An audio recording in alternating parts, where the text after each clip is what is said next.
Hello students, welcome to formulator. आज हम लोग जो डिस्कस करने वाले हैं वो कुछ practical example of 4 bar mechanism को डिस्कस करने वाले हैं। ठीक है, तो देखते हैं हम लोग practical example of 4 bar mechanism. देखिए, सबसे पहला हम लोग कंसिडर किए बीम इंजन के बारे में। तो बीम इंजन क्या होता है, जिसने सर जेम्स वाट ने इस इंजन का इन्वेंशन किया था। जेम्स वाट, सर जेम्स वाट।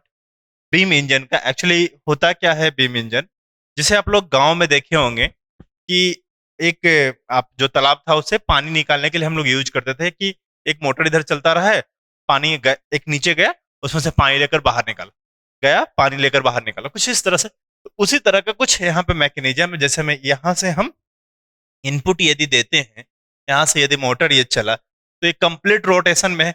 जब ये रोटेशन में होगा तो देखिए, जब ऐसे ही ये जाएगा आगे की तरफ बढ़ेगा तो इसको प्रेस करेगा तो ये उठ जाएगा, ये उठ जाएगा। ये पूरा का पूरा क्या है, एक बीम है।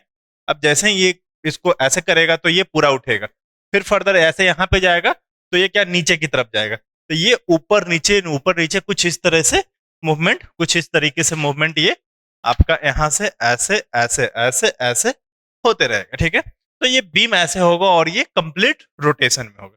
मतलब जो मोशन यहाँ पे मिलेगा वो किस तरह का मोशन मिलेगा, रोटेशन टू ऑसिलेशन, और रोटेशन टू ऑसिलेशन, या फिर क्रैंक और रॉकर।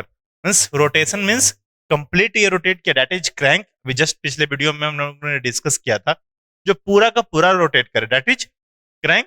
जो पार्शियल रोटेशन हो दैट इज रॉकर, या फिर लीवर भी बोलते हैं इसको।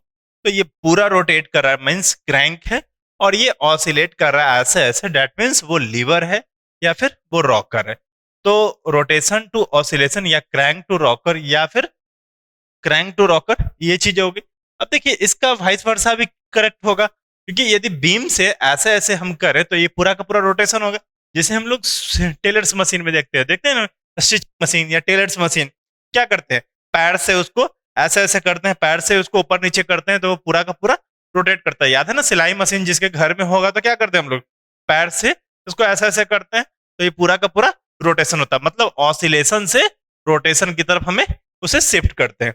मतलब टेलर्स मशीन या स्टिचिंग मशीन क्या करते हैं, ऑसिलेशन से रोटेशन की तरफ शिफ्ट करते हैं। मतलब rocker to rocker to rocker to crank, यहाँ पे क्या हो जाएगा, रॉकर टू क्रैंक मोशन होगा ना, क्योंकि वो हाफ ऑसिलेशन ना, हम पैर से ऐसे ऐसे किए, पैर से ऐसे इतना ही करते हैं, वो पूरा का पूरा उसका जो व्हील होता है वो पूरा का पूरा रोटेट करता है। मतलब ऑसिलेशन टू रेसिप्रोकेशन मोशन हमें आउटपुट में मिला। ठीक है, यही है आपका सर जेम्स वाट का इंजन, बीम इंजन। कभी कभी ऑब्जेक्टिव क्वेश्चंस में, कभी कभी सब्जेक्टिव क्वेश्चन में पूछ देंगे कि बीम इंजन से आप क्या समझते हैं। तो बीम इंजन का कंप्लीट ये डायग्राम वगैरह बनाइएगा, इसका जो एग्जाम्पल वगैरह है उसके बारे में सब कुछ मेंशन करेंगे। That is crank, this is crank, आप मेंशन कर सकते हैं। ये आपका क्या है, क्रैंक हो जाएगा। ये आपका बीम हो गया। ठीक है, ये आपका कंप्लीट एक बीम है जो कि एक हिंज से अटैच है। एक आप मान सकते हो कि रिजिड स्ट्रक्चर है, उससे ये अटैच। ठीक है, ये पूरा का पूरा किसके बारे में हुआ, बीम के बारे में। अब क्या है कि हम लोग पढ़ रहे हैं, सेकंड क्या है, लोकोमोटिव कपलिंग। लोकोमोटिव मतलब कपलिंग रॉड ऑफ लोकोमोटिव। तो इसमें यहाँ दो व्हील है, एक ट्रेलिंग व्हील है और एक दूसरा ड्राइविंग व्हील है। जैसा कि आप लोग देखे होंगे, अभी तो नहीं, पुराने टाइप का इंजन में देखिएगा, पुराने टाइप का जो मतलब आपका ट्रेन थी, लोकोमोटिव थी, उसमें आप देखिएगा कि बहुत सारा व्हील को कपल किया जाता, बहुत सारा व्हील को कपल किया जाता। ऐसा क्यों करते थे, क्योंकि यहाँ पे एक हम लोग इसमें बैलेंसिंग में हैमर ब्लो पढ़ेंगे। हैमर ब्लो पढ़ेंगे, उसमें क्या होता है, जैसे स्पीड बढ़ाते हैं व्हीकल्स का, मतलब लोकोमोटिव का, तो वो ट्रैक छोड़ने की कोशिश करेगा। तो ट्रैक छोड़ने की कोशिश करेगा मतलब वो लिफ्ट अप होने की कोशिश करेगा। मतलब आप स्पीड बढ़ाएंगे तो ट्रेन जो है वो आपका पटरी छोड़ के ऊपर की तरफ लोकोमोटिव जो हैमर ब्लो है उसके कारण आप आ सकता है। तो इसको अवॉइड करने के लिए हम लोग क्या करते हैं, दो तीन चक्का को अटैच कर दिए। दो तीन चक्का को अटैच कर देंगे तो एक का आएगा तो दूसरे का इफेक्ट इग्नोर करेगा। तो हम क्या किए, एक दो व्हील को अटैच कर दिए, इसीलिए दो तीन चार इसी तरह से हम लोग लोकोमोटिव उसको क्या करते हैं, कपल कर देते हैं। तो यही है हम लोग का लोकोमोटिव मतलब ट्रेलिंग व्हील दूसरा ड्राइविंग व्हील। तो मैं यहाँ पे एडिशनली यहाँ पे एक ट्रेलिंग व्हील लगा दिए हैं, दोनों को कपल कर दिए, ठीक है। अब यहाँ पे ये जो है इसको बोलते हैं हम लोग कपलिंग रड, कपलिंग रॉड। आप लोग देखे होंगे पुराने तरह के जो भी लोकोमोटिव हैं उसमें क्या करता, कुछ इस तरह से 2 चक्का, 4 चक्का, 6 चक्का को कनेक्ट कपल कर दिया जाता। और ये क्या हो गया, क्रैंक। ये भी आपका क्रैंक मीन्स ये पूरा का पूरा क्या होगा, कंप्लीट रोटेशन होगा। ये पूरा रोटेट करेगा, ये पूरा रोटेट करेगा, ये पूरा रोटेट किया, ये पूरा रोटेट करेगा। मतलब crank to crank to crank, crank to crank, मतलब यहाँ पे कंप्लीट रोटेशन यहाँ पे हो रहा है, ठीक है। तो ये चीजें आपका क्या है, कपलिंग रॉड ऑफ लोकोमोटिव। यहाँ पे क्या होगा, आपका बोल सकते हैं क्रैंक टू क्रैंक मोशन होगा, double crank motion means rotation to rotation motion होगा। सिर्फ और सिर्फ यहाँ पे क्या मोशन होगा, rotation to rotation, rotation to rotation motion, rotation to rotation motion यहाँ पे होगा, लोकोमोटिव ऑफ कपलिंग, ठीक है। ये चीज आ गई। अब ये इसके बाद अब एक टॉपिक छोटा सा और आता है, दैट इज ट्रांसमिशन एंगल। तो ट्रांसमिशन एंगल क्या होता है कि जो 4 बार कोई भी हम लोग मैकेनिज्म डिस्कस करते हैं उसमें कपलर रड और कपलर लिंक और आउटपुट लिंक के बीच का जो एंगल होता है उसे हम लोग ट्रांसमिशन एंगल बोलते हैं, ठीक है। बेसिकली हमें क्या करना होता है कि ट्रांसमिशन एंगल मैक्सिमम और मिनिमम की वैल्यू कैलकुलेट करना होता है। तो सबसे पहले हम लोग देखते हैं कि ट्रांसमिशन एंगल का मतलब डायग्राम देखते हैं कि कहाँ पे एंगल होगा, जो कपलर लिंक और आउटपुट लिंक के बीच का जो एंगल होगा उसे हम लोग ट्रांसमिशन एंगल बोलते हैं। तो आइए देखते हैं हम लोग ट्रांसमिशन एंगल के बारे में। सो देखेंगे हम लोग ट्रांसमिशन एंगल के बारे में। तो ट्रांसमिशन एंगल क्या होता है, वो transmission angle the an angle between output link and coupler link के बीच का जो एंगल होता है उसे हम लोग बोलते हैं ट्रांसमिशन एंगल।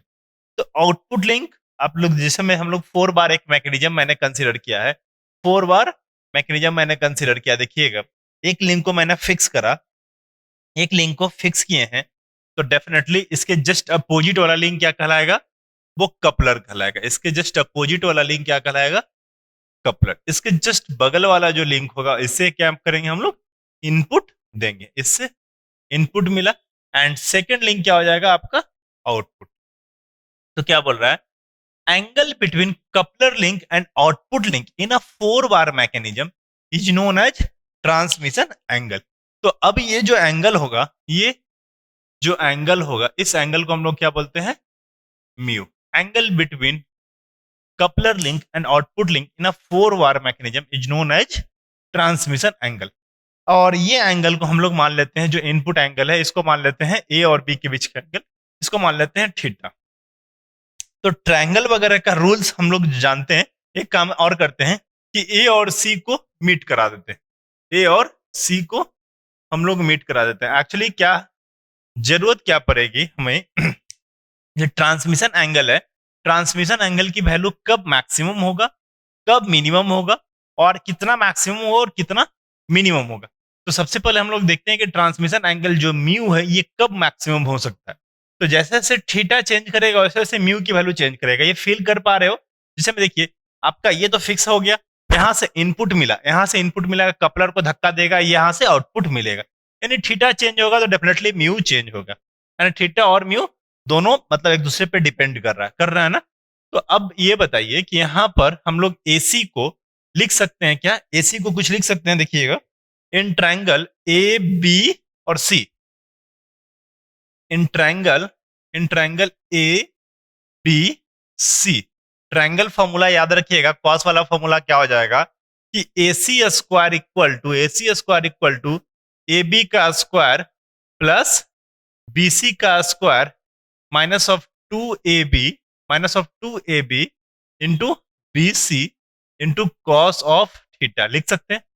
और यहां पर हम इस चीज को मान सकते हैं, ए बी को स्मॉल ए मान लें, BC को स्मॉल बी मान लेते हैं, सी AD को स्मॉल सी और DC को D मान लेते हैं, ठीक है, लिख सकते हैं ना। तो यानी कि AC स्क्वायर बराबर क्या हो जाएगा, AC स्क्वायर बराबर A square plus B square minus 2AB cos theta. कहां से आया, ट्रिग्नोमेट्री ट्रिग्नोमेट्री का जो आपका ट्रायंगल फॉर्मूला जो हम लोग डिस्कस किए हैं, ट्रायंगल में कोसाइन फॉर्मूला, कोसाइन फॉर्मूला से आपका ये चीज आ गया, ठीक है। इसी तरह से इन ट्रायंगल बात किया जाए, in triangle ADC, in triangle ADC, triangle ADC, ADC में देखिएगा कि AC स्क्वायर इक्वल टू, अभी लिख सकते हैं क्या, AC square equal to AD square, ठीक है, plus DC square minus of 2AD into DC into cos of mu, लिख सकते हैं ना, कॉस ऑफ म्यू, क्योंकि यहां पे एंगल क्या है, अब म्यू रहा, तो यहां पे क्या होगा, म्यू। सो यहां पे लिख सकते हैं AC square equal to AD square means C का स्क्वायर प्लस DC का स्क्वायर मतलब D का square minus 2AD means C into D into cos of mu, ठीक है, ये आ गया। अब क्या है, दोनों सेम है, AC square equal to AC square equal to, दोनों इतना आपका सेम है, तो यहां से लिख सकते हैं हम लोग। सो क्या हो जाएगा, A square plus B square minus 2AB cos theta equal to C square plus D square minus 2CD cos mu, लिख सकते हैं ना। अब ये एक इक्वेशन आ गया, ठीक है, और म्यू और थीटा के बीच में रिलेशन है, मतलब म्यू और थीटा डिपेंड करेगा, मतलब म्यू डिपेंड कर रहा है थीटा पे, कर रहा है ना। अब यानी कि हम लोग इसको क्या करते हैं, थीटा के टर्म्स में इसको डिफरेंशिएट कर देते हैं दोनों साइड, तो differentiating both side, differentiating both side, both side with respect to theta, तो ये कितना, A square plus B square, ये तो आपका 0 माइनस 2AB कॉस थीटा का differentiation minus of sine theta, तो ये क्या हो जाएगा, प्लस ऑफ साइन थीटा और क्या D theta by directly D theta, बस इतना ही, ठीक है, प्लस ये इक्वल टू ये 0 C square plus D square को थीटा के टर्म्स में करेंगे तो वो 0 minus of 2CD cos theta का differentiation sine mu, sine mu तो ये प्लस हो जाएगा, माइनस होगा ना कॉस थीटा का, माइनस साइन थीटा तो माइनस माइनस प्लस, इनटू क्या होएगा, अब D mu by D theta, D mu by D theta होगा ना, बाई पार्ट लगाइएगा तो अब होगा ना, इसको थीटा के टर्म्स में डिफरेंशिएट किए होंगे पहले थीटा को, फिर इसको फिर पहले म्यू के टर्म्स में डिफरेंशिएट किए, फिर म्यू को थीटा के टर्म्स में किए। अब देखिएगा जो टर्म्स यहाँ पे कैंसिल हो सके उसको कैंसिल कर लेंगे, तो यहाँ से 2 कैंसिल आउट हो गया, और क्या बचा यहाँ पे बचेगा क्या, देखिएगा D mu upon upon D theta equal to A B upon C D, A B sine theta upon sine mu, D mu by D theta equal to क्या बचा है, A B sine theta upon C D sine mu, right, इतना ही बचा है।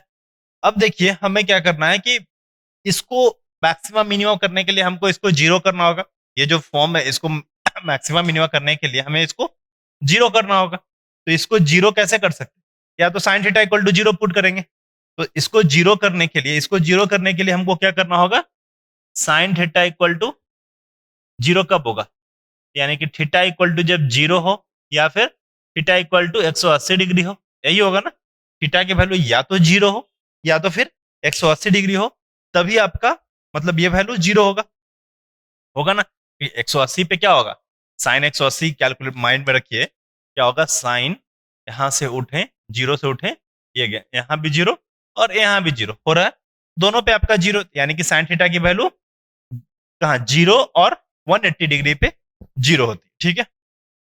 जब ये value zero हो गया, सो यहाँ पे हम लोग बोल सकते हैं कि म्यू की वैल्यू आपकी कैलकुलेट होगी, अब कहां पे म्यू मैक्स होगा और कहां पे म्यू मिनिमम होगा, थोड़ा सा सोच के बताइए।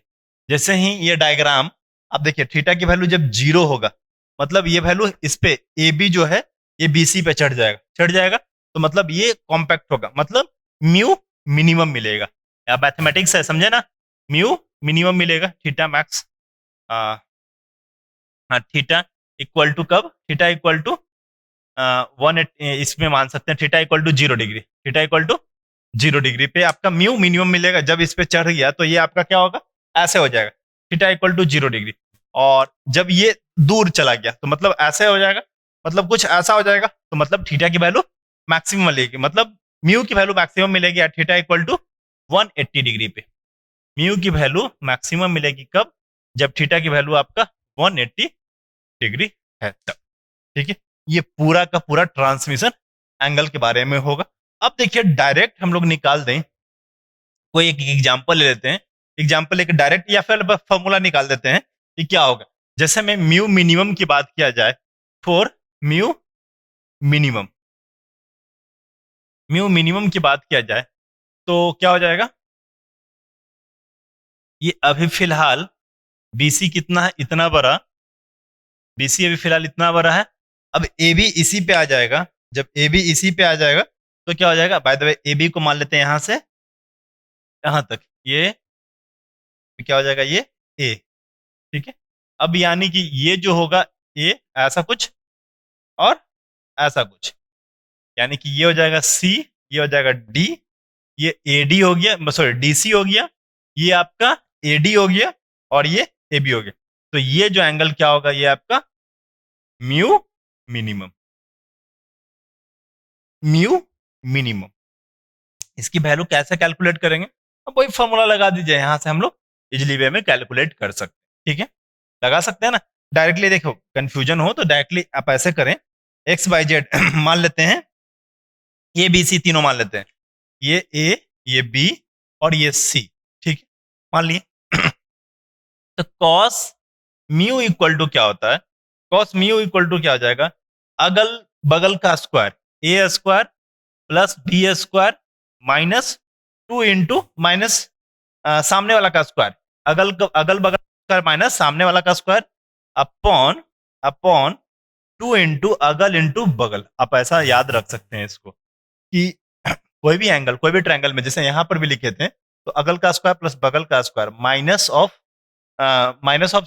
सामने वाला का स्क्वायर अपॉन क्या होगा, 2 इंटू अगल इंटू बगल। मतलब आप ऐसे याद रख सकते हैं कि कॉस मिनिमम यहाँ पे क्या हो जाएगा, A square plus B square minus C square upon 2ab। ठीक है, इसी तरह से जब मैक्सिमम पूछा जाए, ये आपका थीटा इक्वल टू 0 डिग्री पे क्या हो गया, म्यू की वैल्यू मिनिमम, ये याद रखेंगे, थीटा इक्वल टू 0 पे mu minimum and theta equal to 180 degree पे म्यू मैक्सिमम होगा। तो म्यू मैक्सिमम कैसे हो जाएगा, म्यू मैक्सिमम होने के लिए ए बी ऐसे चला जाना चाहिए। देखिए मैं यहाँ पे मैं डायग्राम बना दे रहा हूँ इसका, कि ये क्या हो जाएगा, कुछ ऐसा, ये जो ए बी है, ए बी अब क्या आ जाएगा इधर की तरफ, ए बी इधर चला गया, ए बी, और ये जो अब लाइन ये ऐसे ना होकर के कैसे आ जाएगा, कुछ ऐसा आ जाएगा, कुछ ऐसा आ जाएगा, ये डी हो जाएगा। तो अब ये जो एंगल मिलेगा वो क्या मिलेगा, म्यू मैक्सिमम मिलेगा, म्यू मैक्सिमम मिलेगा। तो जब थीटा इक्वल टू आपका 180 डिग्री हुआ तो यहां से क्या मिला, म्यू की वैल्यू मैक्सिमम मिला। ये चीजें पूरा का पूरा टर्म्स है। ठीक है, अब आइए एक दो क्वेश्चन हम लोग कवर करते हैं, इससे रिलेटेड एक दो क्वेश्चन कर लेते हैं ताकि आपका सारा कॉन्सेप्ट क्लियर हो जाए। तो देखिए सबसे पहला क्वेश्चन हम लोग लेते हैं, क्या करते हैं ना कि एक हम मतलब 4 बार मैकेनिज्म लेते हैं, उसमें ट्रांसमिशन एंगल की वैल्यू हमें कैलकुलेट करना है। तो देखिए क्वेश्चन है, एक 4 3 एंड 1 4 5 3। तो 1 4 5 कुछ ऐसा 4 बार मैकेनिज्म कंसीडर हम लोग कर रहे हैं, जिसमें इसका लेंथ है, जिसमें इसका लेंथ है, कर लें,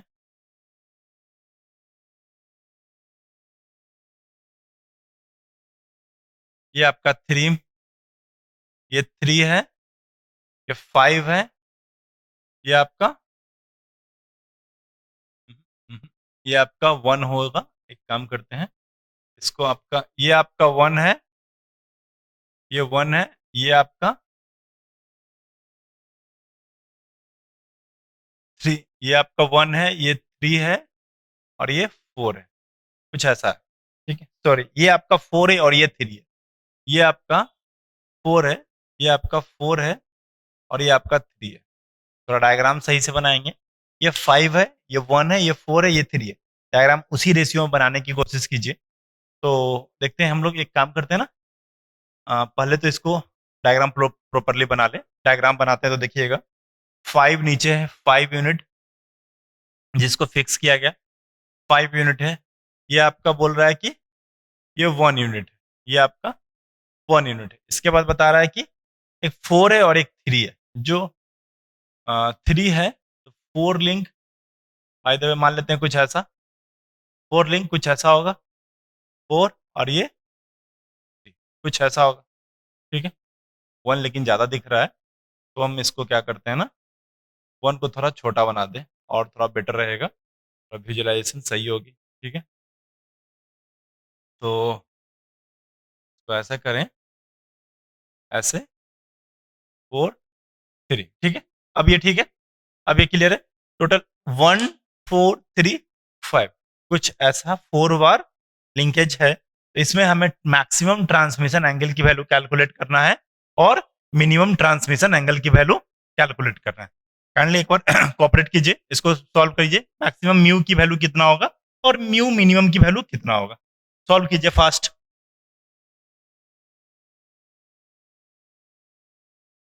mu maximum and mu minimum. So हमारा जो ट्रांसमिशन एंगल है वो कौन सा एंगल है, ये जो coupler link and output link के बीच का एंगल होगा। तो 4 म्यू मिनिमम, 4 डायरेक्टली लिखेंगे, 4 म्यू मिनिमम। डायग्राम सीधे बनाइए पहले, सबसे पहले हम लोग डायग्राम बनाएंगे। तो क्या है, ये 5 था, देखिए ये 5 था। म्यू मिनिमम के लिए थीटा इक्वल टू 0 होना चाहिए। थीटा इक्वल टू 0 डिग्री होगा तभी वो म्यू मिनिमम होगा। अब ये एक जो एक यूनिट है जिसका मैग्नीट्यूड वो इस पे चढ़ जाएगा, तो ये यहाँ पे आ गया, यहाँ पे आ गया। और ये अब 4 इधर होगा और 3 कुछ इधर होगा। ये 3 होगा, ये 4 होगा। अब ये मैग्नीट्यूड कितना बचा, ये टोटल कितना था, 5 था, टोटल 5 था। तो ये मैग्नीट्यूड कितना बचा, अब डायरेक्टली 4 बचा, 4 बचा ना।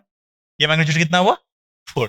तो हमें क्या कैलकुलेट करना है, म्यू की वैल्यू। ये म्यू की वैल्यू हमें कैलकुलेट करना है। तो क्या पढ़े हम लोग, formula cos mu minimum equal to अगल बगल का स्क्वायर।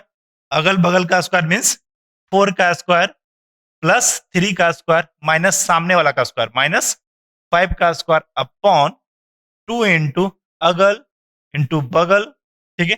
2 इंटू अगल इंटू बगल। तो यहां से हमें कैलकुलेट करेंगे और म्यू मिनिमम की वैल्यू निकालेंगे। कैल्शियम वैल्यू फीड फीड कीजिए, तो म्यू मिनिमम की वैल्यू निकालिए फास्ट। तो यहाँ से कैल्शियम वैल्यू फीड करेंगे। सॉरी, यहाँ पे मैंने 5 लिख दिया है, यहाँ पे गलती से ये 4 होगा ना, क्योंकि ये 4 है ना, तो ये आपका 4 होगा। तो क्या लिखे हैं, cos mu minimum equal to अगल का स्क्वायर प्लस बगल का स्क्वायर अपॉन 2 इंटू अगल इंटू बगल, ठीक है। तो अब यहाँ से 4 स्क्वायर कैंसिल आउट, 3 से 3 कैंसिल आउट हो जाएगा, तो क्या बचेगा, 3/8, 3/8।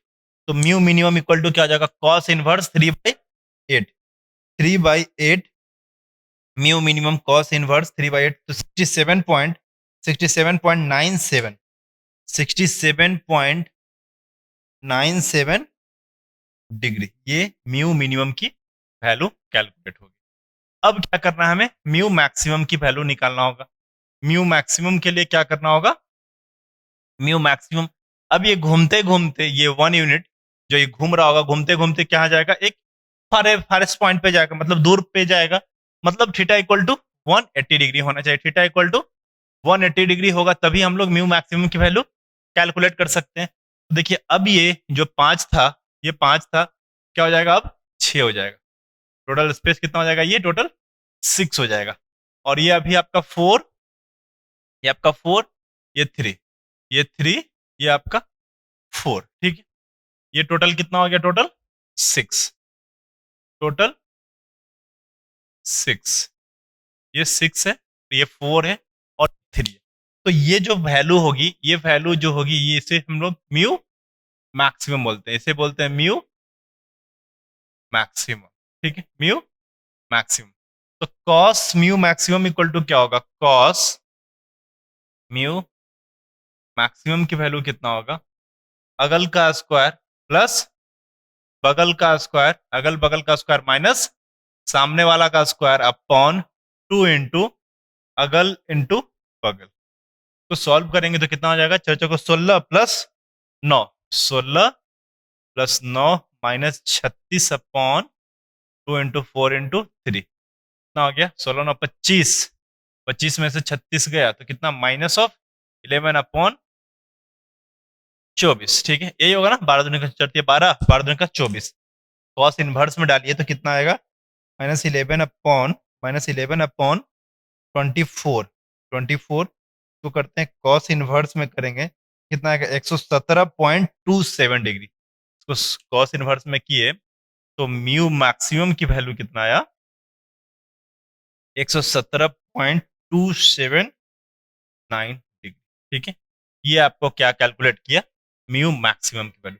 सिमिलरली आप लोग किसी भी तरह का क्वेश्चंस हो डायरेक्टली वहां से हम लोग निकालते, थोड़ा सा ध्यान ये रखिएगा कि जो हम लोग ले रहे हैं लेंथ कब घट रहा है कब बढ़ रहा है। जब थीटा इक्वल टू 0 हो रहा है तब जो फिक्स लेंथ है उसमें से सब्सट्रैक्ट हो रहे हैं, और जब थीटा इक्वल टू 180 डिग्री हो रहे हैं तो फिक्स लिंक में ऐड हो रहे हैं। ठीक है, साथ ही साथ एक चीज और ध्यान रखिएगा, नोट में एक पॉइंट लिखना कि ये कब होगा, जब ये ग्रेसेप्स लॉ को फॉलो करे।